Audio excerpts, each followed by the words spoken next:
ಹೌದ್ರಿ?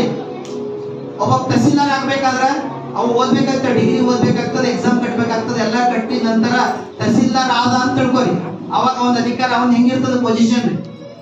ಒಂದ್ ಗಾಡಿ ಇರ್ತದ, ಗಾಡಿದ ಡ್ರೈವರ್ ಇರ್ತಾನ, ಒಬ್ಬ ಪ್ಯೂನ್ ಇರ್ತಾನ, ಅವ ಬರುವಾಗ್ಲೇ ಡೋರ್ ತೆಗೆದು ನಿಂದಿರ್ತಾನ. ಅವ ಕೂಡ್ಲಕ್ ಅವ ಕುರ್ಚಿ ಮೇಲೆ ಕೂಡ ಬರೀ ಕುರ್ಚಿ ಬರೆಸ್ತಾನ. ಕುಂತಲೇ ಅದು ತಾನೋ 5 ತಾನೋ ಆಫ್ ಆಯ್ತಾನೋ 5 ಬಲ್ತಾನೋ ನೋಡಿರಲ್ರಿ. ತಹಸೀಲ್ದಾರ್ ಮಾತಾಡೋದು ಅವರು ಹಾವ ಭಾವ.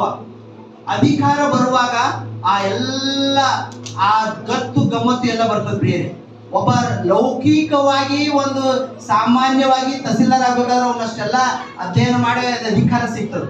ನಾವು ನೀವೆಲ್ಲ ದೇವರ ಮಕ್ಕಳಾಗಿದ್ದೀವಿ.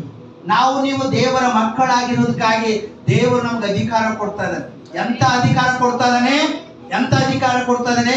ಸೈತಾನನ ತುಳಿಯುವಂತದ್ದನ್ನ, ಹಾವುಗಳನ್ನ, ಚೇಳುಗಳನ್ನ, ಸಮಸ್ತ ವೈರಿಯ ಬಲಗಳನ್ನ.